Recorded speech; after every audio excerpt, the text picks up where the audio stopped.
नमस्कार मंडळी, स्वागत आहे तुमचं एका नवीन ब्लॉगमध्ये. तर आजपासून वरचं स्कूल रेग्युलर चालू झाले. त्याची काल एक्झाम संपली आणि एक्झाम चालू होती तेव्हा स्कूलचा टायमिंग वेगळा होता. 10:30लाच तो घरी यायचा. पण आजपासून रेग्युलर स्कूल चालू झाले त्याच्यामुळे ना तो 8ला गेलाय आणि आता 2:45लाच घरी येईल. तर त्याचं स्कूल 2:45ला सुटेल आणि आता वाजले ते 12:30. तर माझ्याकडे अजून ना 2 तास आहेत, 2-2.5 तास. तर मला ना आज खूप दिवसाचं एक पेंडिंग काम होतं ना, ते करायचंय. म्हटलं माझ्याकडं वेळ पण आहे, तर मी ते काम आज ना करणारच. तर पहिल्यांदा असं झालंय, की मी एवढ्या दिवसांनी फ्रिज क्लीनिंग करतीये. तसं मी दर 15 दिवसाला, महिन्याला फ्रिज क्लीनिंग करायची. पण आता ह्या 1-2 महिन्यात ना फ्रिजकडं ना मी पाहिलंच नाही. तसं जास्त घाण पण काही झालेला नाहीये माझा फ्रिज. पण ना त्याची डीप क्लीनिंग काही केलीच नाही. धर की ठेव, धर की ठेव त्याच्यामध्ये. आणि फ्रिज माझा बिचारा माझं किती काम करतो. दूध मी फ्रिजमध्ये ठेवते, भाज्या ठेवते आणि मी त्याच्याकडे ना लक्षच दिलं नाही. तर आज साफसफाई करल, उद्या करल, ह्या संडेला करल, त्या संडेला करल, ह्या आठवड्यात करल, त्या आठवड्यात करल. असं करता करताना माझी फ्रीजची ना सगळी साफसफाई तशीच बाकी आहे. तर आज ना भाज्या पण संपलेल्या आहेत आणि म्हटलं चला भाज्या पण संपलेल्या आहे. फ्रीज पण रिकामा झालेला आहे, तर ना आज त्याची साफसफाई करूनच टाकू. आणि खूप दिवसांपासून हे पेंडिंग काम आहे ते आज ना माझं ह्या 1-2 तासामध्ये तर होऊन पण जाईल. तर चला आज तुमच्यासोबत शेअर करते, की मी फ्रीजची क्लीनिंग कशी करते आणि माझं फ्रीज पण दाखवते तुम्हाला कसं आहे आणि मी कसं-कसं ठेवलेलं आहे फ्रिजमध्ये सगळं ते पण दाखवते. चला तर मग. इकडून हॉलमधून आल्याच्या नंतर ना ह्या कोपऱ्यात लगेच फ्रीज आहे इथं माझा आणि हा माझा फ्रीज ना व्हर्लपूलचा आहे. तर ही शीट आहे ना हिच्यावर पण धूळ बसलेली, तर ही शीट काढून पण मी धुणार आहे. इथं माझा मिक्सर असतो, तर ते नंतर ठेवल्याच्या नंतर दाखवतेच. आता मी ते काढून ठेवलंय, साफ करायला घेतले त्याच्यामुळं. तर असं आहे माझा फ्रीज. तर इथं फ्रीजच्या बाजूलाच हे ऑर्गनायझर ठेवलेलं आहे. याचा मी व्हिडिओ बराच वेळा दाखवलेला आहे, त्याच्यामुळे हे ऑर्गनायझरचं नाही दाखवत. पण हे बाजूला काढून ठेवते कारण मला फ्रीज साफ करायला जागा लागेल त्याच्यामुळे. तर हे पहा असं आहे ऑर्गनायझर. ह्याच्यात मी काचेच्या बरण्या वगैरे ठेवल्या, ते दाखवते तुम्हाला तरी परत एकदा. बऱ्याच वेळा बघितलं असेल तुम्ही. तर याच्यात मी अशा आहे ना काचेच्या बरण्या ठेवलेल्या आहेत ह्या ऑर्गनायझर मध्ये आणि तसा फ्रीज आहे माझा. तर चला आता फ्रीज माझं दाखवते आतून कसं आहे, काय कंडिशन आहे फ्रीजची. 2 महिन्यापासून ना माझ्या फ्रीज सोबत ना खूपच नाइंसाफी चालू आहे. पण आज मी ना त्याला न्याय देणार आहे. तर ना इथं ना खूप डाग पडले ते. तर हे सगळं ना क्लीन करून काढणार आहे मी. तर चला आतमध्ये काय काय ना दाखवते तुम्हाला. तर असं काय आहे आणि हे शीट ना टाकल्याच्या नंतर ना फ्रीज लवकर खराब होत नाही. आता पाहू शकता जास्त खराब पण नाही झालेला माझा. भाज्या पण थोड्याच आहे, मिरच्या कोथिंबीर आहे, याच्यामध्ये भेंडी आहे, त्याच्यानंतर इथं पण ना कूट आहे थोडासा आणि इकडे लिंबू आहे, कढीपत्ता आहे, आळूची पानं आहे, याच्यामध्ये ना काकडी तेल आहे. तर हे पण ना मला सगळं बाहेर काढायचे, स्वच्छ घासायचे. तर ह्या शीट पण ना मला मस्त अशा धुवून काढायच्यात. ह्या शीट वरती पण थोडे थोडे डाग पडले ते. आणि ह्या वॉशेबल शीट आहे, त्या फ्रीज मध्ये टाकलं ना की लवकर खराब होत नाही. तर इकडं साईचा डब्बा, दहीचा डब्बा. तर हे सगळं आता बाहेर काढून घेते आणि हे मसाले ना खूप अस्ताव्यस्त झाले ते, तर तेच व्यवस्थित ना ठेवून देते. सगळीकडे अस्ताव्यस्त झालंय असं. आणि ना इथं ना हे लिंब पण मला टाकून द्यायचे, ते वाळून गेले ते. आणि इथं वरदने ना काहीतरी ठेवलं होतं, तर त्याचा डाग पडलेला आहे, तो पण ना साफ करावा लागेल आता.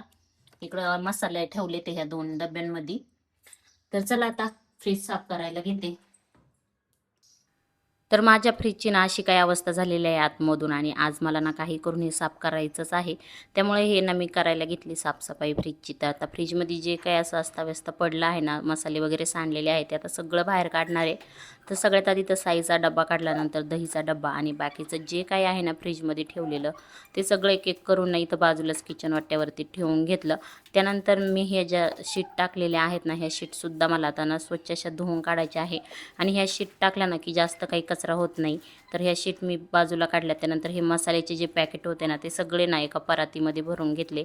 आणि इथं मसाला पण सांडलेला आहे. आता ही लिंब पण वाळून गेले, ती पण बाहेर काढायची आहेत. तर आता इथले सगळं काढून घेतलं. त्यानंतर ना एवढे सगळे मसाले, आता याच्यातले जे एक्सपायरी संपलेले मसाले आहेत ना, ते पण मला बाजूला काढून टाकायचे आहेत. कारण की जे एक्सपायर झालेले आहेत ते मी वापरत नाही. तर आता ह्या ज्या मॅट आहेत ना त्या पण धुवायला टाकायच्यात, तर त्या धुवायला टाकल्या बाथरूममध्ये नेऊन. त्यानंतर ना मी फ्रीजचे ना हे जे आहेत ना सेक्शन ते काढून घेतले. आता हे जे सेक्शन आहे ना ते सगळे व्यवस्थित निघतात. त्यातला एक सेक्शन काय मला निघला नाही, मग मी तो तसाच ठेवला. बाकीचे सगळे सेक्शन आहेत ना ते मी काढून घेतले आणि इथं असे डाग पडलेले आहे फ्रीजमध्ये. आता हे सगळं ना साफ करायचे, त्यासाठी मी एक सोल्युशन बनवणार आहे. तर ते तुम्हाला दाखवते की मी ना काय त्याला लिक्विड बनवते घरच्या घरीच. तर चला आता लिक्विड कसं बनवते ना ते सांगते. तर इथं मी ना कोमट पाणी घेतलेलं आहे थोडंसं. त्यामध्ये ना व्हिनेगर असतं ना व्हाईट व्हिनेगर, ते 1 चमचा टाकून घेतलं. त्यानंतर बेकिंग सोडा टाकला आणि आपलं जे लिक्विड असतं ना भांडे घासायचं ते पण टाकून घेतलं आणि याने ना ह्या लिक्विडने मी फ्रीज साफ करते. आता इथं डिशवॉश लिक्विड आहे ना विमचं तेही टाकून घेतलं आणि हे छान मिक्स केलं. आता हे एखाद्या कपड्याने ना फ्रीजमध्ये ना असं लावून घ्यायचं. लावून घेतल्याच्यानंतर मग 5-10 मिनिटांनी ना दुसऱ्या कपड्याने ना स्वच्छ असं फ्रीज पुसून काढायचं. तर याने ना खूप छान असा फ्रीज क्लीन निघतो, तर एकदम पांढरा शुभ्र निघतो. तर आता सगळ्यात आधी तर मी इथं कपड्याने ना सगळ्या फ्रीजमध्ये ना हे ना लिक्विड जे बनवलेलं होतं ना ते आता लावून घेते आणि लिक्विड लावल्याच्या नंतर ना मग परत ना दुसऱ्या कपड्याने ना मी हे सगळं काही जे आहे ना ते पुसून घेते, म्हणजे फ्रीज ना एकदम साफ होईल.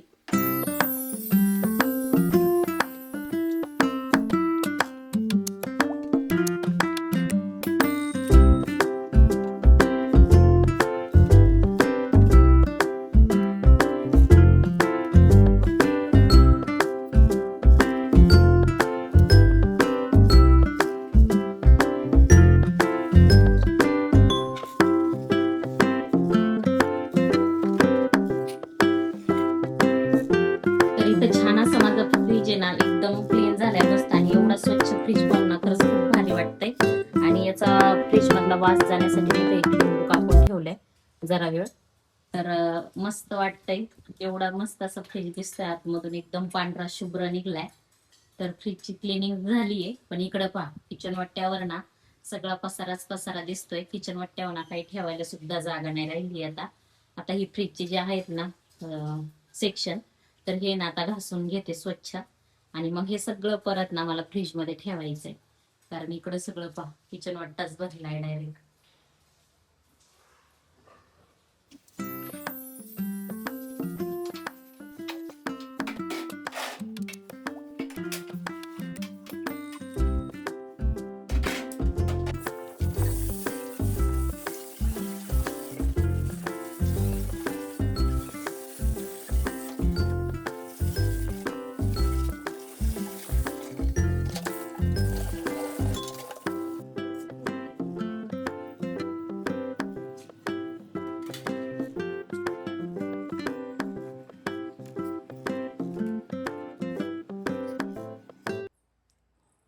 कामामध्ये कसा वेळ निघून जातो ना तेच समजत नाही. वरदला घ्यायला जायचा टाइम झालाय.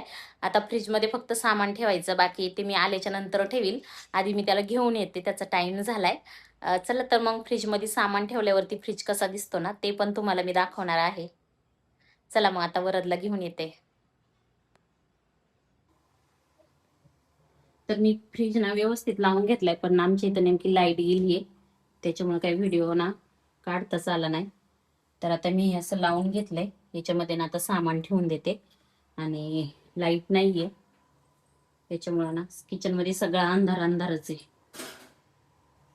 वरद आलाय स्कूल मधून.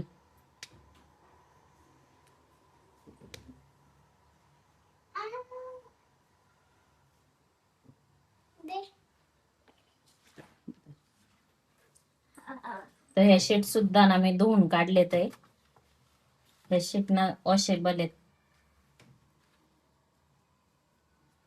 आता वरद घरी आला ना का वरदची अशी ना मला मदत चालूच असते त्याची, माझ्या पाठीमागे तिकडून लुडबुड चालूच असते. आता तो बोलला की मीच सगळं ठेवतो, तू फक्त मला सांग कुठे काय ठेवायचंय. मग मी त्याला सांगितले कोणते कोणते मसाले ठेवायचे आहेत.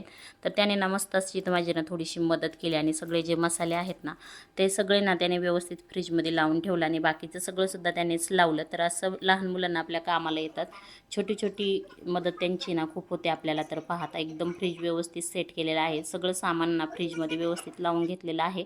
आणि आता एकदम स्वच्छ असा क्लीन फ्रीज दिसत आहे आणि फ्रीजलाही भारी वाटते आणि मलाही भारी वाटते फ्रीजची साफसफाई करून. आणि किचन वाटासुद्धा सगळा जो मी होताना साफ करून घेतलेला आहे. इकडं दूध तापायला ठेवले गॅसवर. आता भांडे आहेत थोडे ते घासायचे आहेत, पण हे बाकीचं सगळं ना एकदम स्वच्छ आणि क्लीन करून घेतलेलं आहे. आता संध्याकाळचे ना 5 वाजलेले होते आणि त्यानंतर ना मला ना चहा पण बनवायचा होता पिण्यासाठी. तर मग आता हे सगळं जे झाले ना साफसफ तर आता चहा बनवायचा होता. त्यासाठीच इथं दूध तापायला ठेवलेलं होतं. तर माझ्यासाठी थोडासा चहाच करायचा होता. तर आता मी चहा पीत ना गॅलरीत जरा वेळ मी टाईम घालवणार होते. तर चला अशी होती आजची माझी फ्रीजची क्लिनिंग. आणि तुम्ही किती वेळा फ्रीजची क्लिनिंग करता महिन्यातून ते कमेंटमध्ये सांगा. तर आता इथं वरात आला तर त्याला कळलं की मी चहा ठेवते. लगेच आला आणि साखर पाहिजे होती त्याला. मग त्याला थोडीशी साखर दिली. तर असं काय होतं आजचं माझं फ्रीज क्लिनिंगचं रुटीन. चला तुम्हाला व्हिडिओ आवडला असेल तर लाईक करा, शेअर करा आणि चॅनल सबस्क्राईब करा. भेटूया नवीन व्हिडिओमध्ये. तोपर्यंत बाय.